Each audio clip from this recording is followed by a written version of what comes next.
Friend, welcome back to my YouTube channel Mampi রান্নাঘর। তো আজকে দেখো তোমাদের আমি নবরত্ন কারি কীভাবে বানাই তোমরা দেখতে থাকো, বা নবরত্ন কোরমা যেটা বলতে পারো।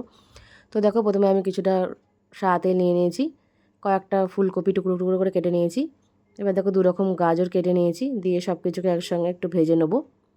আমি দেখো এতে 2 রকম গাজর দিয়েছি, একটু অরেঞ্জ কালারের গাজর, একটু লাল কালারের গাজর। তোমরা চাইলে যে কোনো একটা গাজরও দিতে পারো বা দুটো কালার গাজরও দিতে পারো, খুব কিন্তু কালারফুল দেখতে লাগবে, তাই জন্য কিন্তু আমি 2 রকম গাজরই নিয়ে নিয়েছি। এবার দেখো কিছুটা আমি বিনস কুচিয়ে নিয়েছি, এটাও আমি ভালো করে লাল লাল করে একটু ভেজে নেব।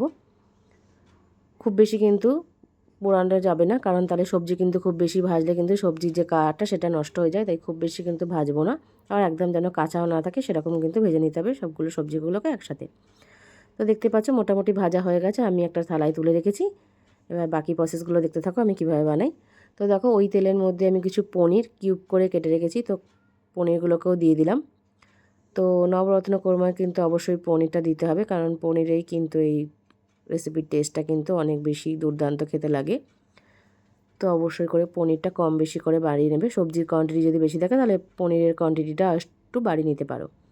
তো দেখতেই পাচ্ছ এপাট ওপাট দুপাট করে আমি একটু হালকা করে লাল করে ভেজে নিয়েছি। পনিরে কিন্তু আমি নুন দিয়ে ভেজাইনি জলের মধ্যে, জাস্ট এমনি কিউব করে কেটে নিয়েছি, নিয়ে আমি একটু লাল লাল করে ভেজে নিয়েছি। তো দেখো তুলে নিয়েছি, কারণ পনির খুব বেশি ভাজলে কিন্তু পনির শক্ত হয়ে যায়, তাতে খেতে ভালো লাগে না, তাই খুব বেশি ভাজলাম না।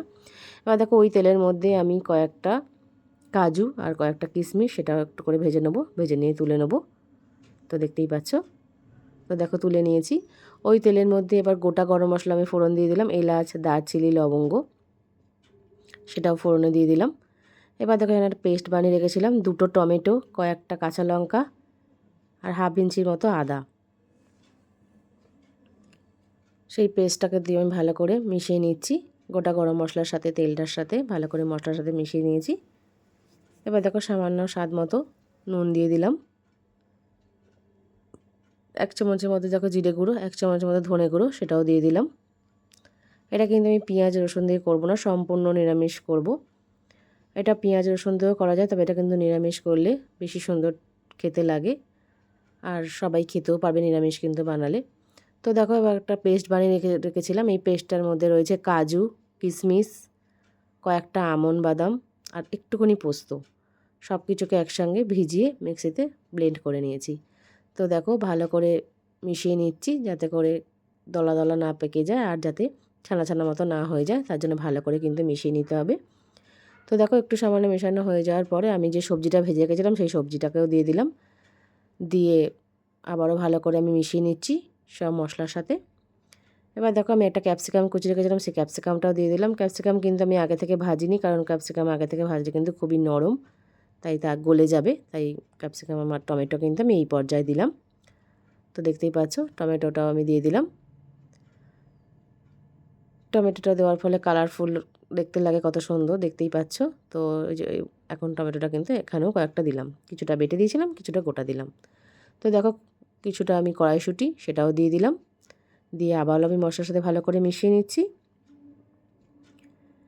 এবার যে আমি ভেজে রেখেছিলাম পনির আর কাজু কিশমিশটা সেটাও দিয়ে দিচ্ছি, দিয়ে আবারও আমি মিশিয়ে নেব সব কিছুর সাথে একসাথে ভালো করে।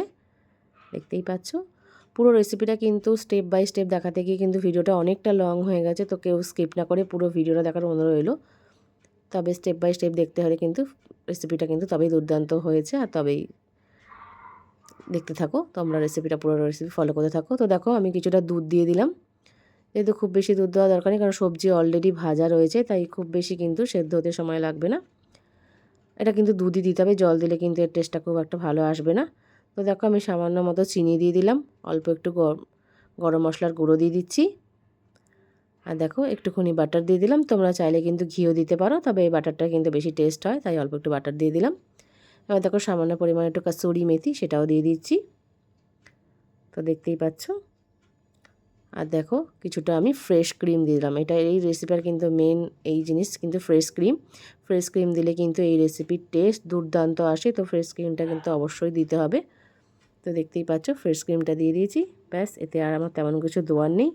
আর 3-4 মিনিটের মতো ফুটে গেলেই আমি এটা নামিয়ে নেবো, কারণ এটা ঠান্ডা হলে কিন্তু আরও বেশি জমে যাবে, তাই কিন্তু আমি একটু ঝোল ঝোল মতো রাখবো, কারণ যেহেতু কাজু বাটা রয়েছে, আমন্ড বাটা রয়েছে, পোস্ত রয়েছে, তো তার জন্য কিন্তু এটা ঠান্ডা হলে অনেকটা পরিমাণে বসে যাবে, তাই এই পর্যায়ে কিন্তু আমি গ্যাসটা বন্ধ করে দেবো। তো দেখো সামান্য পরিমাণে আমি একটু টমেটো কেচাপ দিলাম, এটা অপশনাল, তোমরা চাইলে দেবে। একদম যদি কেউ নিরামিষ বানাতে চাও তাহলে টমেটো কেচাপটা স্কিপ করে দিতে পারো, তবে টমেটো কেচাপটা আমি দিলাম, তোমরা চাইলে নাও দিতে পারো। ব্যাস, আর তেমন কিছু দেওয়ার নেই। এবার আমি গ্যাস বন্ধ করে দেবো, তারপর ঠান্ডা হলে তোমাদের আমি রেসিপিটা সার্ভ করে দেখাবো। তো দেখতেই পাচ্ছ কত সুন্দর হয়ে গেল। ও আমার রেসিপি কেমন লাগলো, ভালো একটা লাইক, কমেন্ট, শেয়ার, সাবস্ক্রাইব করবে। নতুন বন্ধু হলে পাশে থাকবে। এরকম নিত্য নতুন ভিডিও দেখতে হলে চ্যানেলটাকে অবশ্যই সাবস্ক্রাইব করে দেবে। ভিডিও দেখে ভালো লাগটা কমেন্ট অবশ্যই জানাবে। এখন অবধি যারা সাবস্ক্রাইব করনি প্লিজ সাবস্ক্রাইব করার অনুরোধ রইল। তো দেখতেই পাচ্ছ কতটা জলদি একটা রেসিপি, দুর্দান্ত রেসিপি তৈরি হয়ে গেল। এটা তুমি পোলাও, ফ্রায়েড রাইস, নান, পরোটা, লুচি যাই দিয়ে খাও না কেন দুর্দান্ত লাগবে। তো পুজোর ভোগের জন্য এরকম কিন্তু রেসিপি বানাতে পারো। তো নিজেরা খাও, সকলকে খাওয়া আর কমেন্টে একটা জানাতে থাকো। তো থ্যাংক ইউ সো মাচ।